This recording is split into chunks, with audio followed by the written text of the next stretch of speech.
10 देश जिनके ऊपर कब्जा करना नामुमकिन है। लड़ाई किसी भी देश के लिए अच्छी नहीं है, लेकिन अपने देश को बचाने के लिए अपनी आर्मी को स्ट्रॉन्ग बनाना जरूरी होता है। और इसी वजह से आज हम आपको पूरी दुनिया के 10 स्ट्रॉन्गेस्ट आर्मी या फिर ऐसे देश बताएंगे जिनके ऊपर कब्जा करने के बारे में कोई दूसरा देश भूलकर भी नहीं सोच सकता। नंबर 10 सऊदी अरब। ये देश तो वैसे ही पूरी दुनिया में अपने सबसे अलग और सबसे खतरनाक कानून की वजह से काफी ज्यादा जाना जाता है और यहाँ पर लोकल लोगों से ज्यादा दूसरे देश के लोग रहते हैं और कमाते हैं। सऊदी अरब देशों में सबसे बड़ा देश माना जाता है और ये पूरी दुनिया का भी तीसरा सबसे बड़ा देश है। एरिया में ये 21,49,690 किलोमीटर स्क्वायर का क्षेत्र है, जिसमें 3,57,00,000 से भी ज्यादा लोग रहते हैं और इस देश में लगभग 70% से ज्यादा लोग दूसरे देश के हैं और यहाँ की सबसे बड़ी आबादी IT फील्ड में काम करती है। वैसे इस देश में और भी कई बड़ी इंडस्ट्री है, पर सऊदी की ऑयल फील्ड इंडस्ट्री दुनिया की सबसे बड़ी इंडस्ट्री मानी जाती है, जिसके कारण ये दुनिया का सबसे बड़ा ऑयल सेंटर है। आज के समय में ऑयल की वजह से सऊदी की इकोनॉमी भी चलती है और सऊदी अरब की टोटल GDP $1.5 ट्रिलियन की है, जिसके कारण ये दुनिया में 18वां सबसे बड़ा इकोनॉमी वाला देश कहलाता है, जो कि अपनी टोटल GDP का 7.98% अपनी मिलिट्री पर खर्च करता है। इसका मतलब सऊदी अपनी मिलिट्री पर खर्च करने में दुनिया में 9वें नंबर पर आता है। हालांकि सऊदी में मात्र 2,27,000 सक्रिय सेना है, इसके बावजूद ये दुनिया का 10वां सबसे पावरफुल कंट्री है। नंबर 9 तुर्की। ये दुनिया का 6ठा सबसे बड़ा पर्यटक स्थल है। साथ ही तुर्की खूबसूरत देशों में से एक भी माना जाता है। तुर्की पूरे विश्व भर का एक ऐसा देश है जिसका कुछ भाग यूरोप और कुछ एशिया में आता है, जिस वजह से इस देश को यूरेशिया के नाम से भी जाना जाता है। 7,83,562 किलोमीटर स्क्वायर फीट क्षेत्र में फैले हुए इस देश की आबादी लगभग 8,55,00,000 लोगों से भी ज्यादा है। इस देश की GDP $853 बिलियन US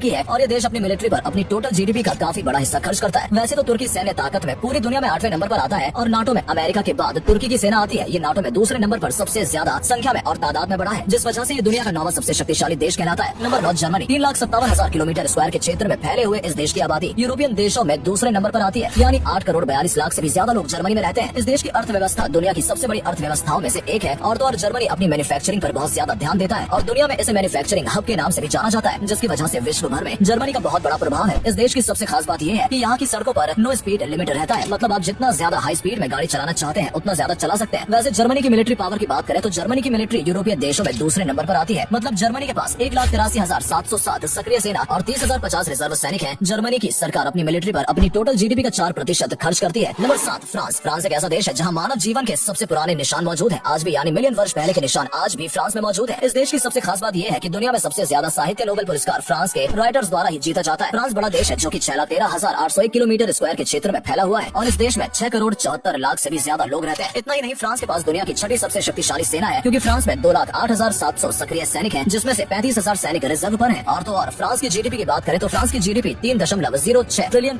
की है, जो कि दुनिया में 7वें नंबर पर आती है और फ्रांस अपनी GDP का 2.7% अपनी मिलिट्री पर खर्च करता है। वैसे फ्रांस में machinery, chemical, automobile, aircraft, textile जैसे व्यापार इस देश की इकोनॉमी मानी जाती है और फ्रांस के पास 280 से ज्यादा न्यूक्लियर बम है। Number 6 south Korea. वैसे तो साउथ कोरिया एक छोटा देश है, लेकिन ये काफी विकसित देश है। साथ ही साथ साउथ कोरिया का नाम एशिया के सबसे अमीर देशों में भी आता है, जो कि लगभग 1,03,63 किलोमीटर स्क्वायर के क्षेत्र में फैला हुआ है और साउथ कोरिया के इतनी छोटी सी एरिया में 5.17 करोड़ लोग से भी ज्यादा रहते हैं। और आपको जानकर हैरानी होगी कि 92% लोग इंटरनेट का यूज करते हैं, जिससे आप अंदाजा लगा सकते हैं कि ये देश कितना डेवलप होगा। हालांकि इस देश का पावरफुल बनना इतना आसान नहीं था, क्योंकि ये देश जापान और चाइना के बीच में बसा हुआ है। लेकिन साउथ कोरिया की खास बात ये है कि इसके पास दुनिया की 6ठी सबसे बड़ी एयरफोर्स है। वहीं अगर साउथ कोरिया की GDP की बात करें तो साउथ कोरिया की GDP $1.80 ट्रिलियन की है, जो कि दुनिया में 10वें नंबर पर आती है और यह देश अपनी GDP का 2.8% अपनी मिलिट्री पर खर्च करता है। तभी तो साउथ कोरिया पावरफुल कंट्री यानी 140 देशों में 6ठे नंबर पर आता है, जिसके पास 5,55,000 सक्रिय सैनिक और 2,75,000 रिजर्व सैनिक है। इसकी एक और खास बात यह है कि साउथ कोरिया अपने देश के लोगों की एजुकेशन और बिजनेस पर बहुत ज्यादा खर्च करता है। Number 5 Japan. वैसे 12,57,00,000 लोगों की आबादी वाले देश में सेना का बहुत ज्यादा महत्व है और यहाँ के लोग दुनिया में सबसे ज्यादा मेहनती माने जाते हैं। तभी तो जापान दुनिया में अर्थव्यवस्था में अमेरिका के बाद तीसरे नंबर पर आता है, क्योंकि अगर हम जापान की GDP की बात करें तो जापान की GDP $5.04 ट्रिलियन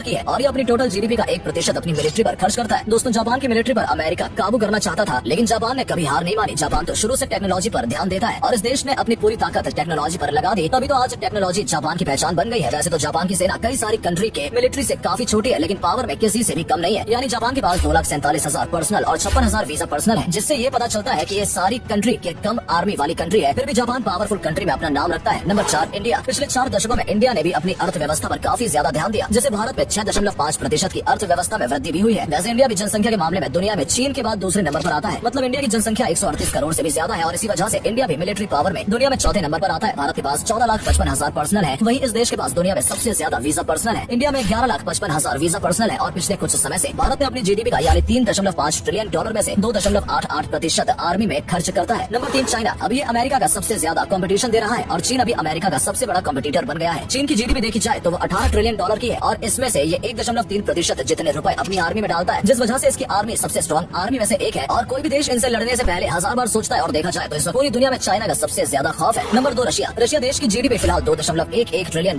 की है। अभी रशिया और यूक्रेन के बीच चल रही लड़ाई की वजह से इसकी जीडीपी को काफी ज्यादा नुकसान पड़ा है, क्योंकि उनके ऊपर काफी अलग अलग सेक्शंस लगाए गए। लेकिन फिर भी इनकी जीडीपी अभी भी इतनी मजबूत है। और लड़ाई से आपको पता तो चल ही गया होगा कि रशिया आखिर कितना ज्यादा ताकतवर है। उसने यूक्रेन के कई हिस्सों पर कब्जा पा लिया है और इतने सारे सेक्शंस लगाने के बाद भी रशिया का उतना फर्क नहीं पड़ा था। हाँ, वहाँ पर रहने वाले लोगों की जिंदगी काफी मुश्किल हो गई थी, लेकिन इकोनॉमिक सेक्टर में देखा जाए तो जाहिर सी बात है लड़ाई से नुकसान होता ही है। लेकिन फिर भी रशिया ने काफी अच्छा मुंहतोड़ जवाब दिया है और शायद ही अगली बार कोई रशिया से लड़ने की कोशिश करेगा। Number 1 America. अमेरिका की जीडीपी 20 ट्रिलियन से भी ज्यादा है और उसमें से भी ये 3.3% जितना जीडीपी बस अपनी आर्मी पर खर्च करता है। और इसलिए अमेरिका की आर्मी सबसे ज्यादा खतरनाक मानी जाती है। यूएस को रशिया की आर्मी की टक्कर दे सकती है और अभी तो चाइना भी इसका कंपटीशन बन चुका है। इसलिए अभी इस सारे देशों के बीच काफी ज्यादा तनाव है। इस लिस्ट में जितने भी देश शामिल किए गए, लेकिन उनके बीच कंपटीशन नहीं है। पर इंडिया, रशिया, चीन और अमेरिका ऐसे देश हैं जो एक दूसरे के दोस्त या दुश्मन बने हुए हैं।